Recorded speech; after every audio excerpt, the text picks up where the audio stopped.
team of adolescent superheroes recently finds that a parallel universe exists where players of a cursed game, a blend of Dungeons & Dragons, and a dungeon-crawling board game become trapped and forced to live out their characters' lives. What happens when 6 ordinary people, Morgan and Jack, Eriko and Cordelia, Tamsin and Tobias, find their fate tied to this world, possibly forever? This is the Dungeon Crawlers novella series, a series of fantasy novellas spinning off the popular Indestructibles series. Intrigued? Well, stay tuned because... It's author and GM Matthew Phillion this week on the Dungeon Masters Dojo.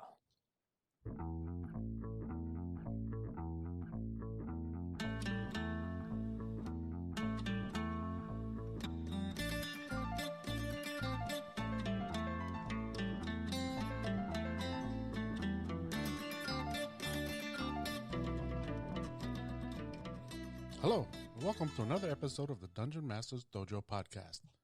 This is a show for game masters, as well as experienced and new players alike. We hope to bring you the tools needed to not only be a great GM, but to help you develop as a player. I'm your host, Louis Aponte. Our stars of the show are Scott Labby and Bill Robotile. Let's enter the dojo and see what both Bill and Scott have in store for us today. Hey Bill, hey Scott, how's it going? How are you? Great. Well, Great. We have a guest. Yes, we have a special guest here. Yes. Hi Matt, how you doing today? I'm doing all right. How's everybody doing? Not bad. Fantastic. Thanks for taking the time to hang out with us today. Well, thanks for having me on. Oh, anytime. Yeah, we met Matt at Boston Comic-Con. Yep. In the it was the artists area where the authors and game creaters and all the really talented folks. People with way more talent than us.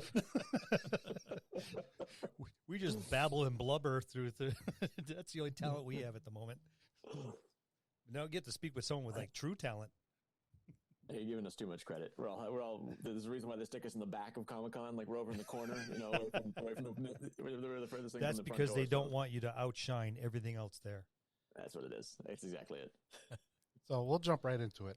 So Matt, tell the listeners about the Indestructibles and the Dungeon Crawler series. How did these stories come to be? Sure. Well, it's funny. I was the Indestructibles are a young adult superhero series. Comics as novel format, basically, which I joke around that I started writing because I can't draw well enough to do a comic. But it also been I was a film director, film writer, and I was writing grown-up stuff. I was writing romantic comedies and directing, and I wanted to do something just for me. So if it bombed, I'd be the only one that was disappointed. So I'm like, I'm going to write a book. I'm going to write a book about superheroes. And that's the thing that kind of hit and found an audience. It was sort of an unexpected, like, I'm just going to write this and see what happens. And then it found an audience. So I guess I get to write another one. And then it just kept going. Well, that's good. And from there, the Dungeon Crawlers was actually, I write little giveaways. Like I'll write a Christmas story every couple of years and stuff with the Indestructibles just to kind of thank the readers, give something back. And I started writing like, what if they got stuck in a game? I want to do like an homage to the D&D cartoon from when we were kids, right? Yeah. And it turned out to be way more fun to write than I was expecting. So it certainly turned into a novella instead of just a short story, like a little gimme that I was going to do. I figured it'd be like 30 pages or something. It turns into a real book. And I liked the setting so much, and so many people enjoyed the setting so much. I'm like, well, the heroes got to go back and save the world. Like, they got other stuff to do. They can't be stuck in the game forever. But what if a couple of regular people get stuck in the same place where the Indestructibles did? And would they want to even go home? Because, the superheroes want to go home. they have stuff. They have a world to save. What if you or I got stuck in a game and got to be the character that we get to play, with our friends every Sunday afternoon? Would you actually want to go back to real life, or would you want to stay and see how things turned out? And that's the Dungeon Crawlers series, is when the regular people get trapped in that exact same. It's what it is when you read it. I always say it's kind of a combination of D&D and The Descent, the board game, like somewhere layered in between the two of those that they're trapped in, and it's just. The running thing is like, do you really want to go home? Yeah. Very cool premise. Very, very cool premise. Yeah, when I was reading the Dungeon Crawlers stuff, I got kind of like a vibe from. Do you remember E.T.? One of the beginning scenes in ET was Elliot's brother playing D&D with, with his buddies. And then, some of the opening scenes of Stranger Things. Yep. And then that whole Dungeons and Dragons kind of cartoon feel. Like for me, it was nostalgic for a young kid. It would probably be a cool, like new thing that they could really, really get themselves into, especially if they were really into that. Even if they weren't a D&D player, but if they were just really into that kind of like story, that genre. Mm-hmm. See, for Scott, Scott and I are both old. So nostalgia for us drives almost everything.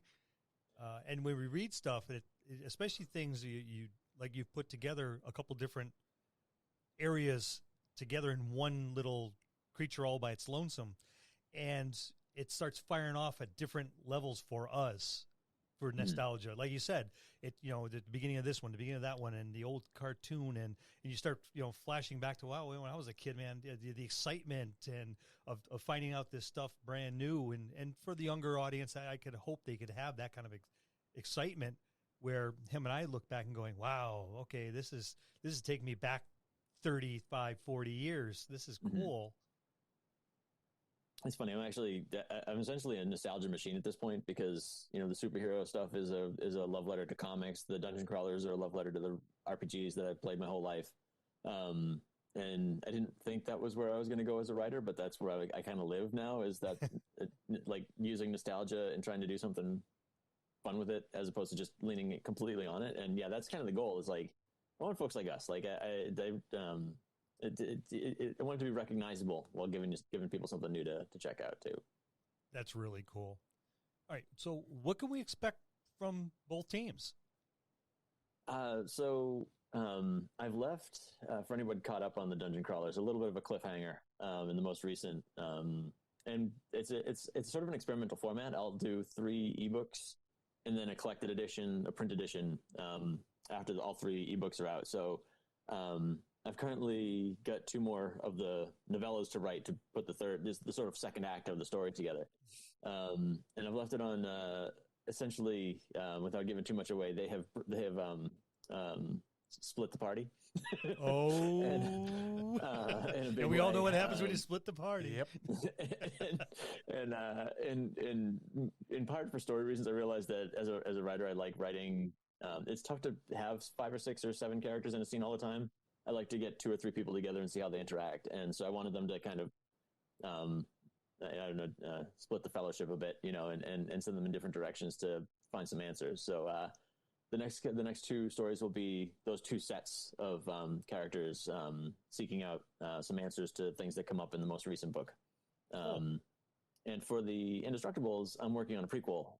The mentor of the story, Doc Silence, has been sort of a popular, one of the more popular characters in the books. And I've always wanted to go back and tell people how he got to where he is, because he's the old guy. He's our age in the books, with all these kids, trying to help them bumble their way into saving the world.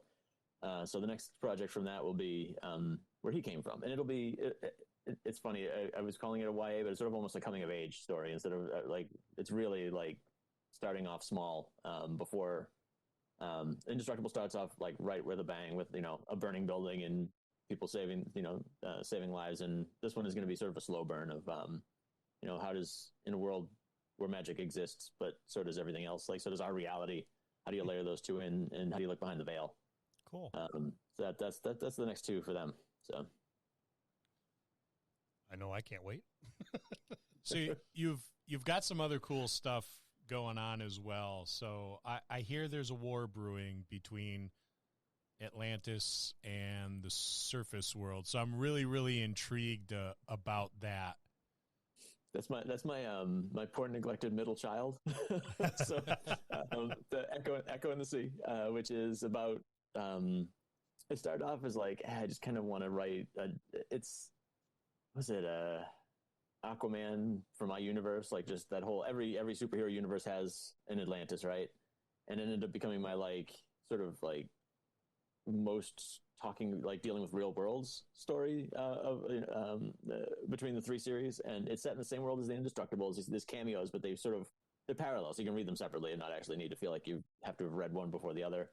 But that's about a girl named Echo who finds out she's Atlantean, and her misfit companions as they try to stop a war, not only with the surface, but with Atlantis kind of coming apart at the seams, whether they want to be isolationist or whether they want to seek revenge for what the world has done to the ocean. And these poor characters in between, like, who get thrown into it, that really have no side other than trying to keep the world safe, you know. So it's funny. That's one of my favorite books that I've written. The Echo in the Sea and the sequel, Poseidon Scar. And it's also the one that people talk the least about. So I'm always like, oh, you can just talk about Echo. This is great. Because I always call it my neglected middle child. Like, you know, there's the one that came first, and there's the new baby, and then this poor one in the middle doesn't get all that much conversation. So I have a 12-year-old girl at home that I think would be like all over that sort of thing. And I went looking for like a hard copy because I was like, I need to get these. Yeah, my 13-year-old would love this too in hard copies. I got to find it myself. So I think if there's no hard copy, I may have to splurge for a Kindle for her, and get those on there because they're really cool books, and I think she would really like those.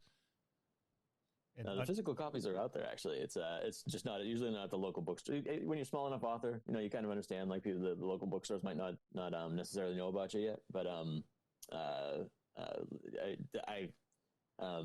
you know, Amazon will carry it and stuff like that. So the physical, the actual hard copies do exist. It's funny. Can we get anything physically anymore? We're not allowed to leave the house and go into buildings at all. So. Yes, but you have to sanitize it thoroughly before. Yeah, you got to leave the book on the front porch for 3 days before you're allowed to read it. Right? And use gloves. Yeah, and mist it with Purell. Exactly, it's just spritzing it from the window. So these books are geared towards young people, but I really enjoyed reading them a lot. Is there a reason there's a focus on young people playing D&D or a game like it? It's funny because I didn't intend to be a YA writer. I just sort of wrote something to entertain myself. So I suppose that kind of says more about me than it says about the writing process. Like, you're feeding your inner child. Yeah, that's what it is. And really I wrote it to make myself laugh or to, you know, to have fun with it. Which I think is the best advice you can give any writer is, you know, write what you enjoy, because if you're not the only person who's going to like it, you know, you're not so unique that whatever you're enjoying writing isn't going to be so unique to you that you're really the only one who's going to like it. But yeah, it was sort of an accident, and I write it and I go, I think I've got a YA book, and that was actually how I accidentally approached the publisher with the first one. I was like, I think it's YA. I guess it doesn't really fit the bill of, like, you know, most of, you know, there's all those stereotypes of YA where it's, you know, young female protagonist and a dueling romances and all that other stuff. And this is more like it's a bunch of kids just trying to do the right thing, but it's the right age range and it's the right audience that it fit that category. It's funny because I'm working on a little side project right now, a bunch of aging adventurers who find out that all the good things they did in the world were being taken advantage of, and have to go back and try to settle some scores. And it's a bunch of grumpy old guys like you know, like, it's like, this is me. I can get behind that. Yeah. I can get behind that. I am both grumpy and old.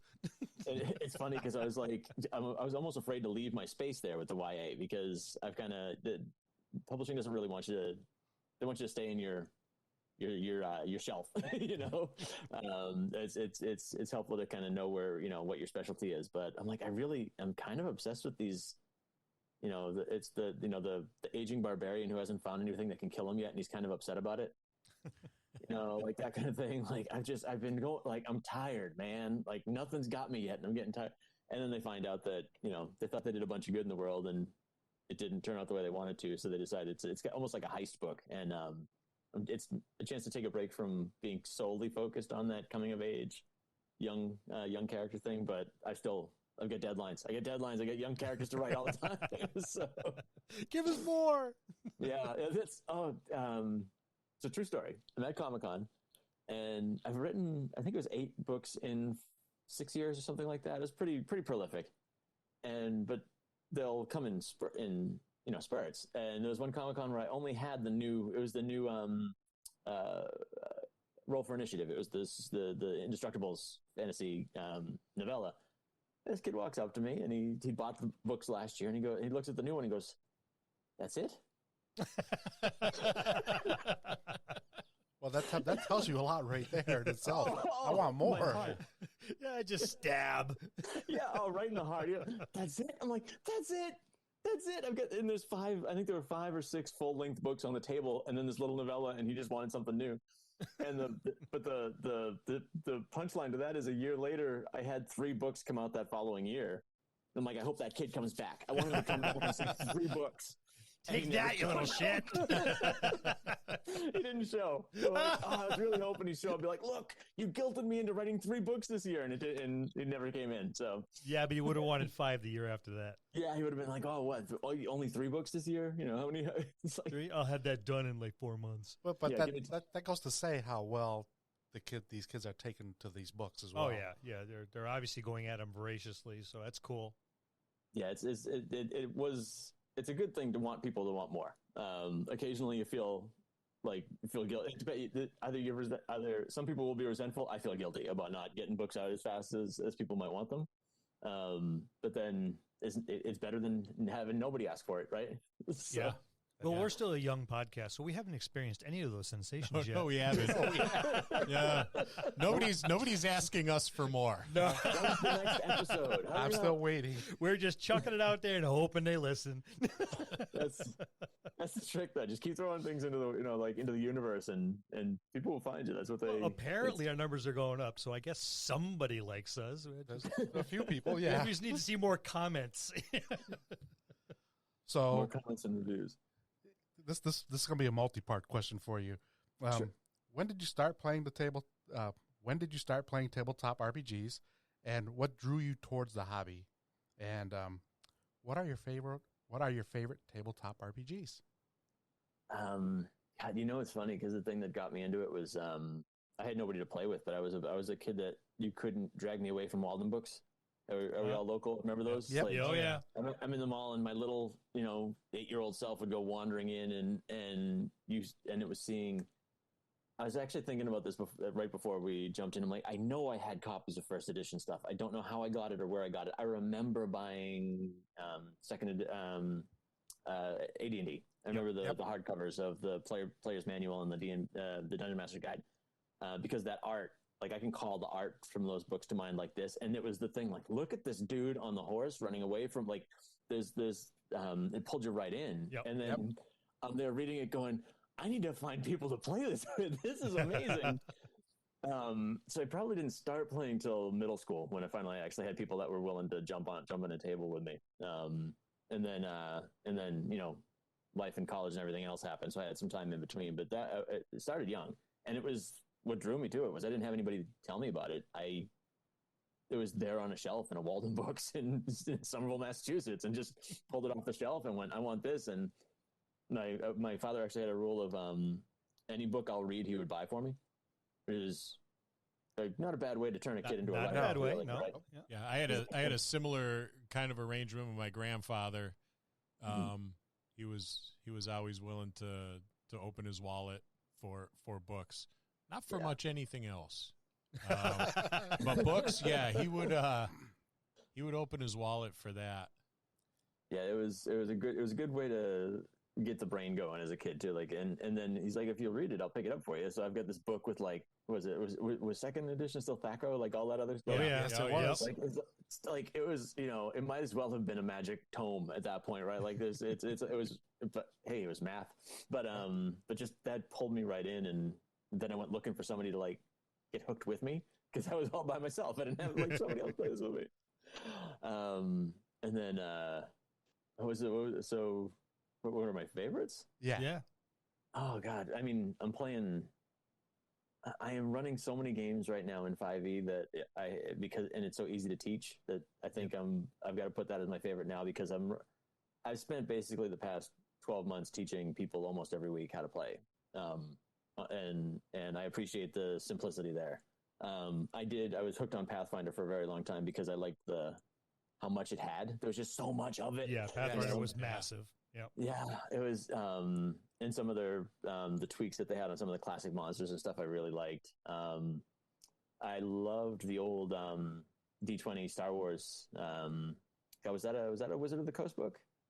I don't remember. I don't think so. On that one? No, I don't think so. I'm trying to remember who published it. I think I played it once. Yeah, all I remember is that was where I learned the word laconic, because you could play a laconic scout, and I'm like, what is that? Well, so you don't talk much at the table. Yeah, I mean, I've got a shelf full of stuff that I still am dying to try too. But right now I'm playing so much of just basic D&D because that's what people are asking to play. And but yeah, I've tried. I'll try anything once. You know, I've got, you can't see it behind me right now, but there's just a wall of games of source books and. Yeah, I'm like that too. I'll play anything that's on the table. I've played hundreds of systems and loved every one of them because it's something new. And I'll take something from every system I've ever played and incorporate into the next one I play. Oh yeah, yeah. And I was a mildly gothy teenager, so there was some World of Darkness nonsense in my in my misspent youth. I think for anybody who ever thrown a little too much black as a teenager, that was. Yeah, there was some years there. Well, I never had to wear black. Everyone told me my soul was black enough. So, no, but like you said, I think 5e is very simplistic now. It's in rules a good light, way. Yeah, rules light and way. role play heavy. My daughter's actually getting together with some of her friends and they're saying, "Dad, you're going to run this for me because I got the starter kit and essential kit for her." So she's all happy about that. So. She's going to be learning how to play that, so she's ready to go. Yeah, see, these two guys have kids that are teenagers now, and so they get to teach them. I have no children because the government has forbidden me to breed. That's probably a good thing, but I've still influenced a fair number of people over my decades of playing. So, yeah, I enjoy the teaching aspect of it very much. It's funny. It's been funny with the number of people that have just asked to learn how to play that I never would have invited because I wouldn't have thought it was their thing. Well, it's become much more mainstream now. Much more, yeah. In a positive way. I mean, it's as big as it was in the 80s, but for a different reason.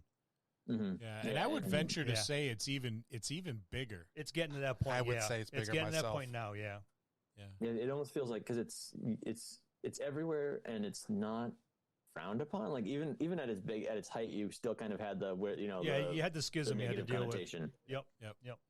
And now I can get almost anybody at a table with an invitation. It's funny. Like people I never would have anticipated sitting down or buying overpriced dice. Right. Well, if you think about it, you got all these like Larian Studios just put out Baldur's Gate 3.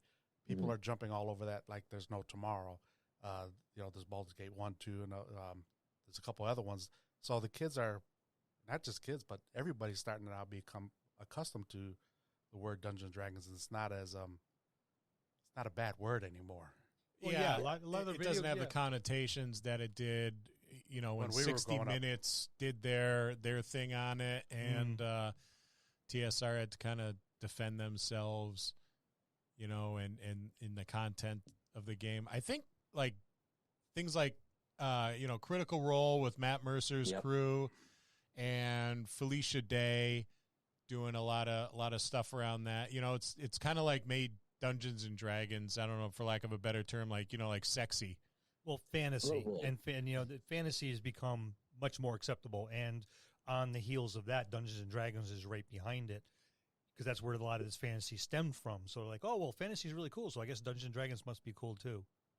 Yeah, it's funny to see, it's sort of the spiral, like we're what, 20, 30, when did Lord of the Rings come out? Like, it feels like yesterday, but it's probably been 30 years, right? Like, I don't know. Yeah, I can't remember. Yeah, it was, it was a long time ago. I think it's got to be coming up on close to 20 at this point. But then all of that easy, yeah. And then lead into Game of Thrones for 8 to 10 years on the air, and then like Swords and Dragons are cool, and everybody knew they were cool before, but now it's okay to say it out loud I just looked it up. Lord of the Rings was in 2001. Wow. The Fellowship. Yeah. My hair had color back then. It was so long ago. I had hair. You both had hair. Yeah, and I had hair. Oh, so I'm the only one here with hair. Oh wow! We still think you yeah. blew yours on, so you're not fooling anybody. And but the idea of like fantasy being, even as we're talking, like the things that have come up that are just Harry Potter making magic cool, you know, like all that Yeah. stuff. It's become there's all these little pieces that make it socially acceptable, and we as people who want to have a full table and have fun with people are reaping the benefits. Absolutely. Well, Actually, yeah, it's the second coming of gaming, you know, of fantasy gaming. Yeah, it's a renaissance. And I love it because, man, I went through the hardcore satanic panic. I and did like too. that. Yeah. I mean, I was Yeah. called in by my priest and wanted to know if there was something wrong with me Yeah. because I played D&D. And I was like, I wasn't interviewed. I was interrogated. You know, Yeah, it was bad.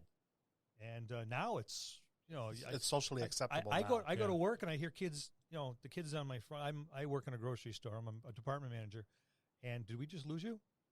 I'm sorry. Can you hear me? Oh, okay, there you go. Okay, yeah. There we go. All right. Sorry, I got very still. I work in a grocery store. I'm a department manager there, and I'll hear the kids in the front end talking about gaming. And at first, Yeah. I think it's a video game, and I'm listening. It's like, no, they're talking 5e, and it's cool. So, I mean, I'll walk by, and one of them will go, "Hey, by the way, that guy there, he's got a podcast, and he's been gaming for 50 years." Like, well, really? I gotta go talk to him. So I talk to the kids, and they're like, "Holy crap, really?" You know. So it's fun in the break room sometimes when these kids start asking questions. That's because it's like talking to Saruman when they Yeah, talk to pretty you. much. Somebody old and wise. That's it. Oh, I was, grand sage. I was wearing a shirt with a D20 on it or something. I forget. I had, you know, one of the ones that had the it was either it was dice or there was something iconic on the shirt, and it was underneath a collared shirt, and I was cutting through an office and snuck through the sales department, and a kid just 25-year-old kid, Yeah. you know, pops his head around the corner, like, "You play?" Yeah. Like, I got my game tonight. I'm a paladin, and he just starts telling me his whole story, and I'm like, and this is what you would have thought is like a meathead, like just bit like the 5 days a week at the gym shoulders, like the I shirts, pick like things two up, I sizes put too things small. down. Yeah, and this like sticks his head around the corner. I'm like, "Yeah, you look like a paladin, dude." But it was one of those awkward moments, like, but I've got to play someplace to be, so I don't have time to talk about this. But normally, I would love to have someone just pull me aside because I happen to have, Yep. you know, the polyhedral dice on my shirt as I'm walking through an office. I was get funny. that. I got a couple logos in the back of the truck, and I've had people pull up alongside me and honk. "Hey, man, I love your your tats on the back of the truck, man. That's cool." It's like, all right, that's cool. Yeah, I'm okay with it. I'm okay with this change. It's a lot more fun than pretending you don't play, I suppose. Yep. Yeah. Yeah, definitely. All right, so moving on. Hey, Sure. world building is usually the job of the DM/GM. All right, we already know you run games for your group. So, how many games you running? You said you got a bunch. Oh yeah, I mean, you answered the question before I even asked it. We know you run games. I run a lot of What are you games. at? I'm Like running one a night, you know, half dozen? What do you got going? When the pandemic started, I had made the mistake of saying I'd run a game for anybody who wanted to play. And I was probably running 5 games a week. It was unsustainable. But then again, we couldn't go anywhere. Yeah. You know, so like, okay, I can run it. Right now, I am regularly running 3 games a week. Cool. And I get and one of the players or 2 of the players in one of the sessions was like, "You ever get to play? Like, be a player?" I'm like, "No." Oh, here, I feel Scott will be your chiming in. pain, Scott, yeah. there we go. Yeah, one of these days. I'm working at it, Scott. I'm working at it.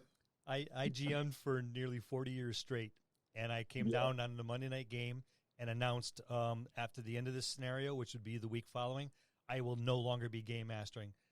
You can come here and hang out if you want. If you want a game, someone else needs to pick it up. I am done. And they all just kind of looked at me shocked.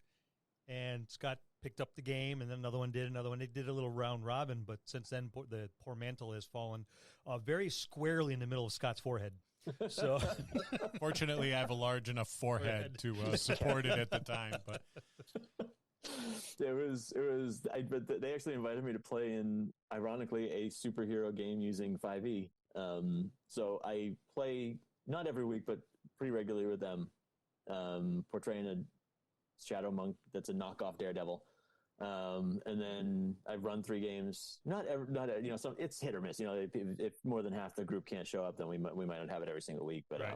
I'm doing full 3 games a week, and now I started about halfway through the pandemic. I started to cheat and just start using the same game world. Like, okay, I'm already building pantheons. I'm already building cities and, politics and stuff like that. All of these games are taking place in the same world, so I don't have to keep track of multiple Makes multiple sense. game Makes settings. sense. You know? Yep. So you're home brewing? Is that what you do? Do you home brew your game world? Yeah. One of them actually started off using I was using Ghost of Saltmarsh to start with.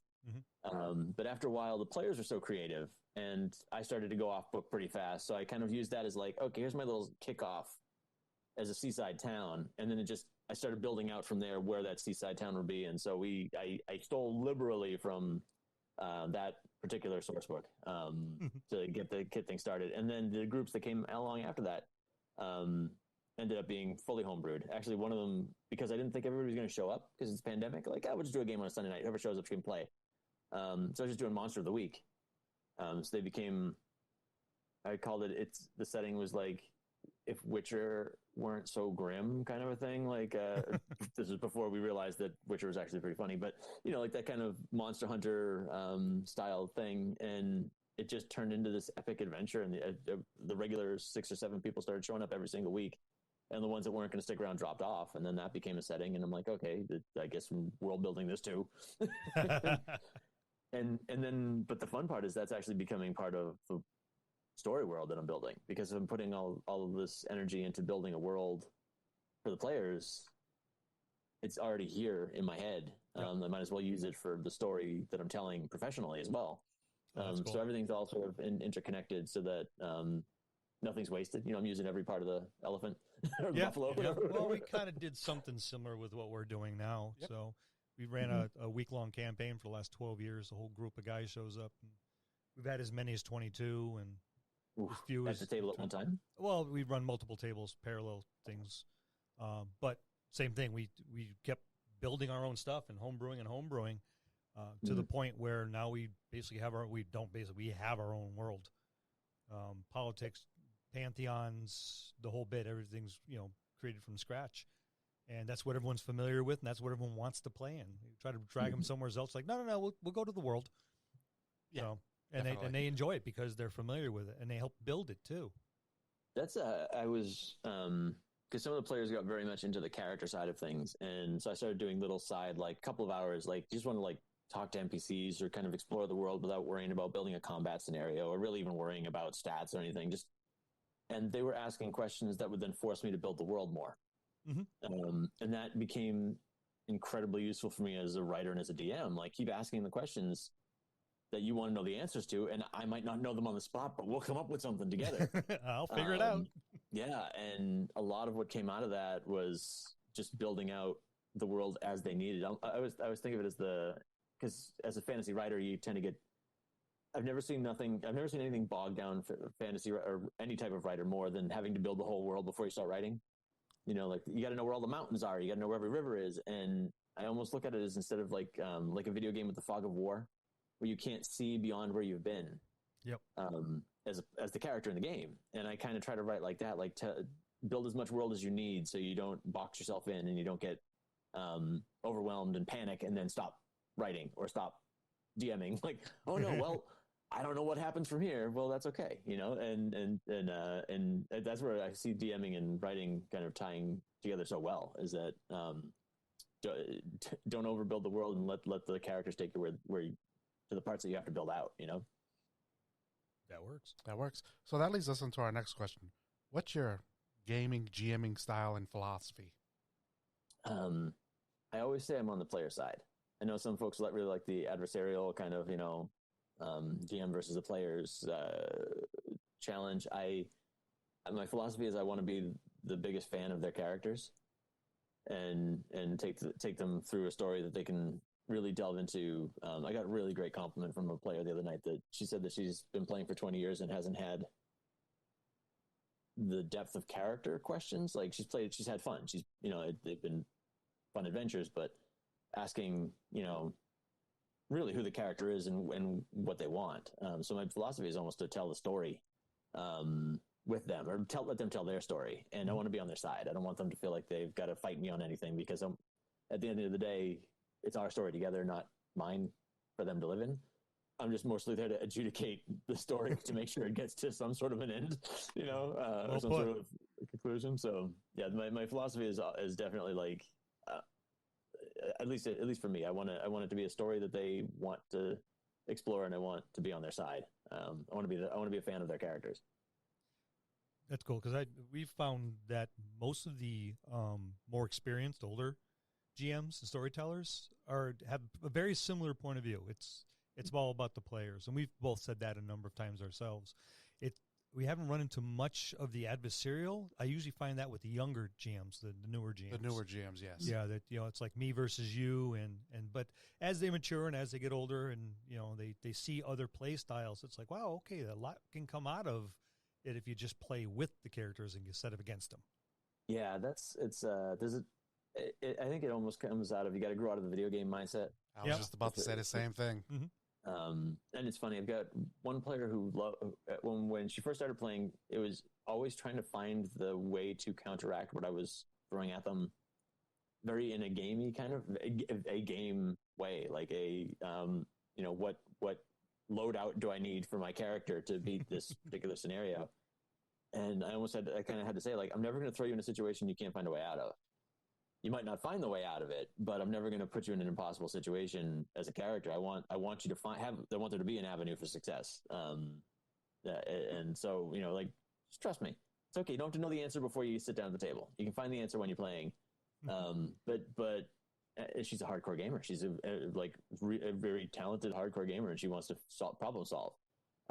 So it was actually something I learned, like, oh, this is the video game philosophy versus the tabletop philosophy, because I'm a terrible video gamer. I'm an absolute, like, I am awful. I finished nothing. I'm the guy that's, I played a game of Skyrim and just raised bees instead of fighting dragons. Like, I'm bad at games, So, and so I kind of had to figure out, okay, what is fun for the video game gamer, and where do those two things kind of overlap, and where can you find some common ground?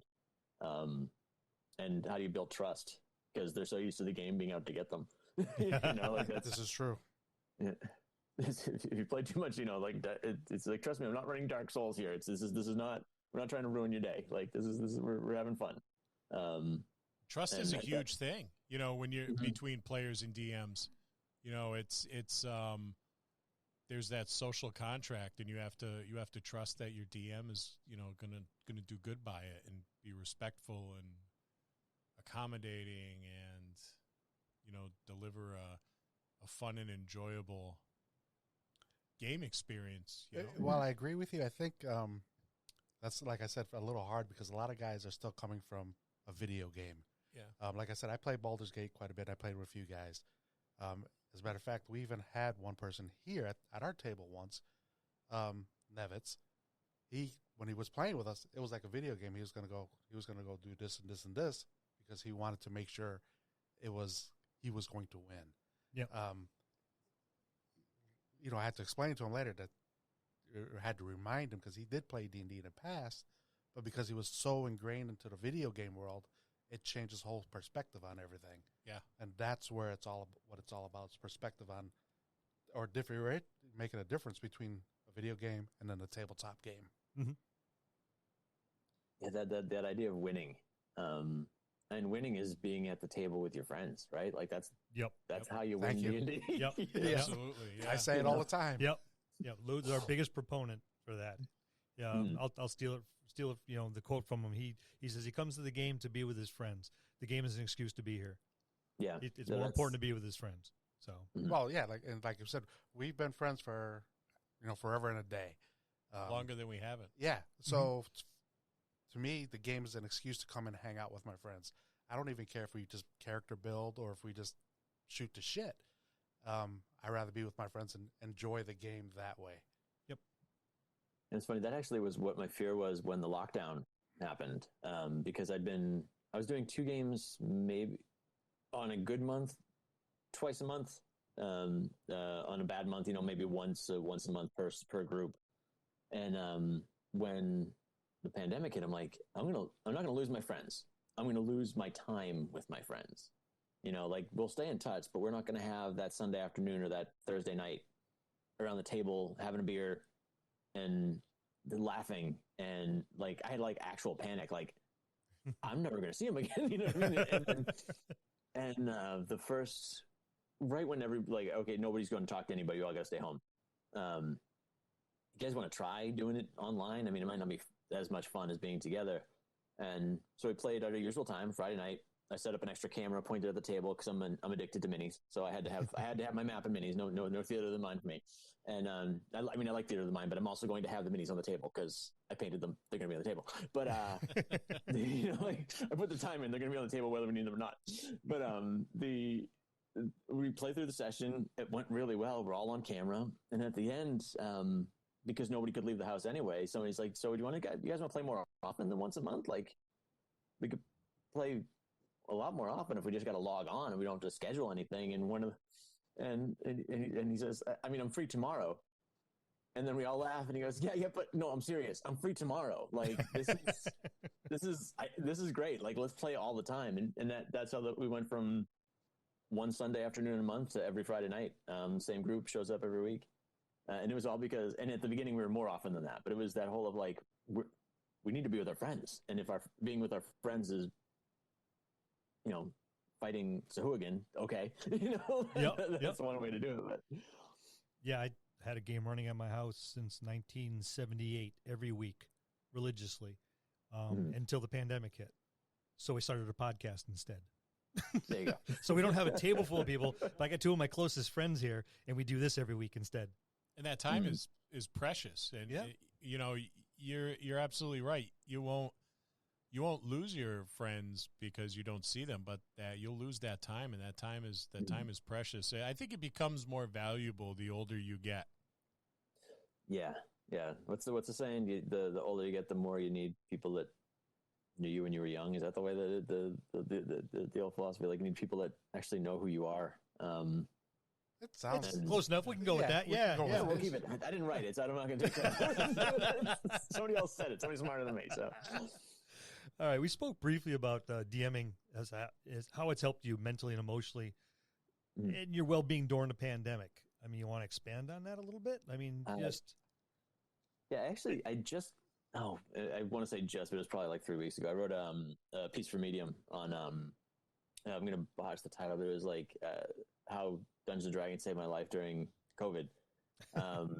And I say it like jokingly, but part of it is like, what I realized very early on for a lot of the players, for certain groups, like this was a vent for the stress of 2020, and myself as well. But I'll sacrifice my own time and my own mental health for other people. But if I feel like they needed it, that would, I'd keep it going. And what I found out was like, if we couldn't cancel a game, like there was one of the many bad things happened. I forget which one of the many bad things happened. And one of my more socially minded friends was like, should we cancel a game and, like, I don't know, go to a protest, or I don't know, just talk about the world. And I'm like, I honestly think a couple of us literally need this for mental health. Like, we're all good. We're all socially aware people. I think we need our night together to go fight monsters, because I think that's the healthy thing to do. And it turns out a lot, if not the entire group, actually had been relying on this time together, playing pretend and telling a story for mental health. Like, it really was a mental health. And for me, I've got, history of mental health. It won't go into it too much, but like, it's an outlet, and you got to find a healthy outlet for those things. Right. And running games for my friends was like, wow, it's one of those shocking moments, like, oh boy, I think this is my medication. Like, I really think this is my medication is telling stories with my friends. And to find out that I wasn't the only one relying on those games, to get through a particularly bad year together, There's something to be said for a little disassociation.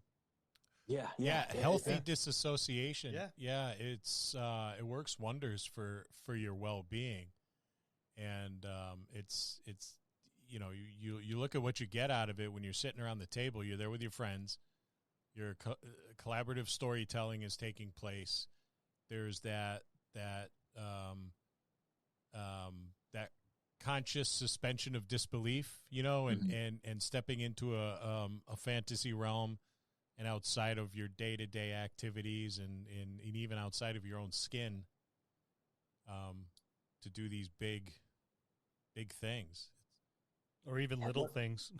Yeah. One of the a better DM than I am. I forget. I think it might have been Brendan Lee Mulligan, but I'm not sure. One of the celebrity DMs that are out there running a game pointed out that the brain can't tell the difference between victories. Like an imaginary victory in a game of Dungeons and Dragons kicks off the same endorphins and the same hormones that like a life victory does.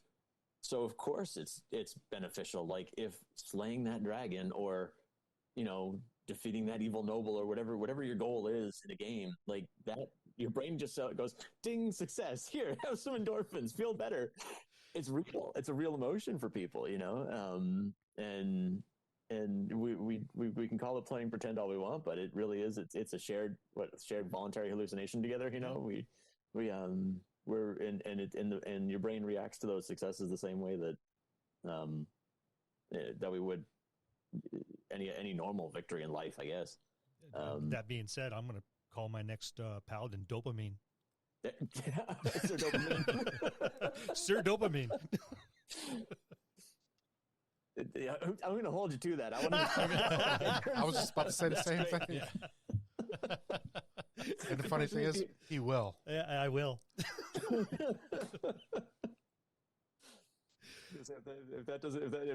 But the question is, do you do like a fantasy spelling or do you do a literal spelling?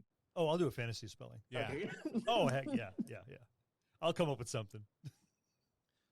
So, Matt, tell our listeners where we can find your stories.